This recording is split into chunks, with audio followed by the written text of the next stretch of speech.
yung isang anong pangalan nun? Ben Blanco. Kilala nyo ba yon si Ben si Blanco? Benny Blanco. Benny Blanco. Grabe yung ginawa niya. Kumain siya ng spaghetti ng Jollibee tapos dinura niya. Masakit bilang Filipino. Hindi, joke lang. Hindi, kasi sino ba si Benny Blanco muna? Sino ba siya? Ano siya?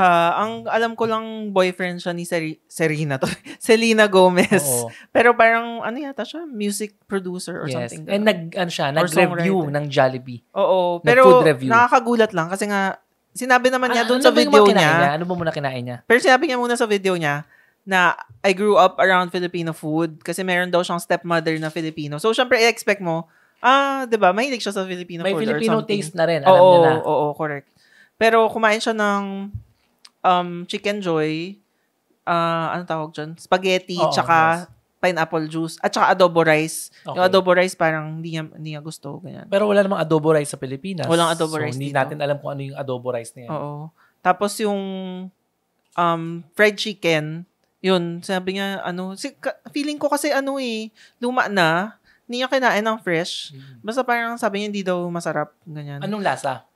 Parang, hindi ko maalala kung yun sabi parang taste like butt yata or smells like butt.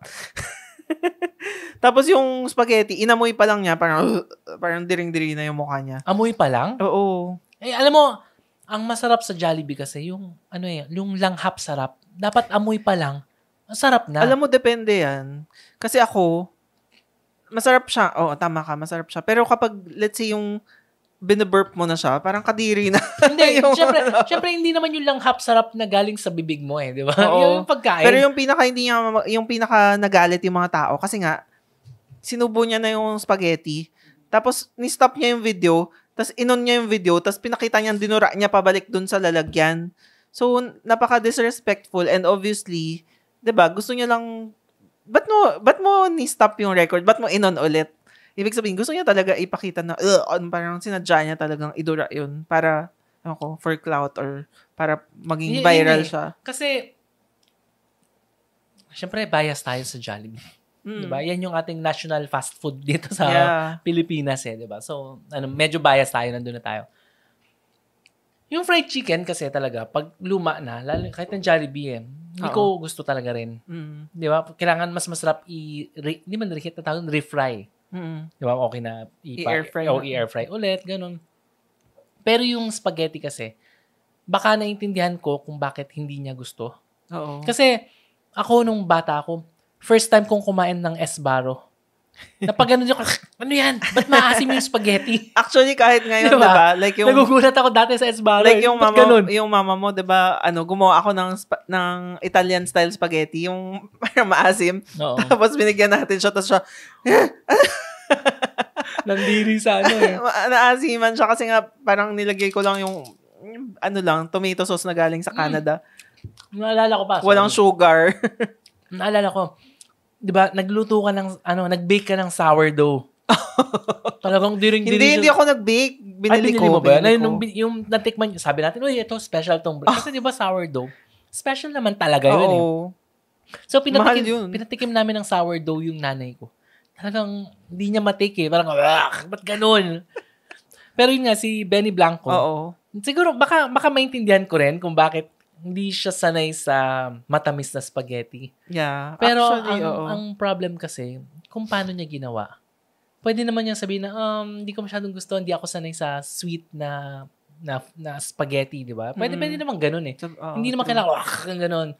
So, obviously, yung ginagawa niya is para para sumikat.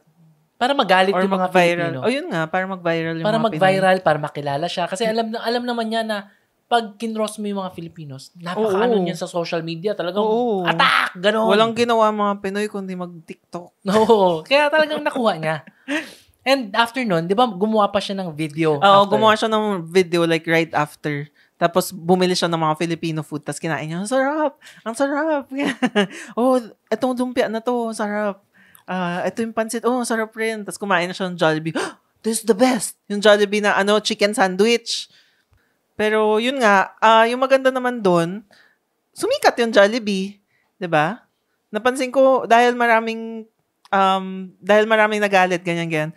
lalo silang bumili. Oo, lalo na yung mga TikToker na nasa US, ganyan, or nasa Canada. Bumili sila ng Jollibee, tapos nag-taste test sila. Tapos sinabi, ang sarap, masarap to. Ano ba sinasabi nung ano? Kaya minsan, may isa ako nakita na kumain siya ng Jollibee sa kotse, tapos ang sarap nga daw. Tapos may nakita ako nag-post na comment, this is the 24th Jollibee taste test that I've seen today. Tapos, yung nakakatawa, may nakita akong isa, nag-viral yata siya. Hindi ko nakita yung original video niya. Nakita ko kanina yung video niya today. Dahil nga daw, sobrang daming, parang naging viral yung video niya. Nag-taste na siya ng Jollibee. Pinadalhan siya ng Jollibee ng merch. So, nag-unbox siya. Tapos, ang ganda. Ang ganda yung merch? T-shirt. Dalawang t-shirt. Pero ang cute. Parang may Jollibee logo sa gilid. Tapos yung isa parang may pocket na Jollibee. Tapos, sobrang saya niya. Ang galing, no? Kasi, yung magic ng social media na ang naglalabanan hindi na kailangan magbayad ng, let's say, malalaking corporation like Jollibee na ito yung, kasi syempre pag sa ad agency kailangan nila magbayad ng mahal, kailangan nilang mag-isip ng yung ideas kung paano igagawin, paano may campaign.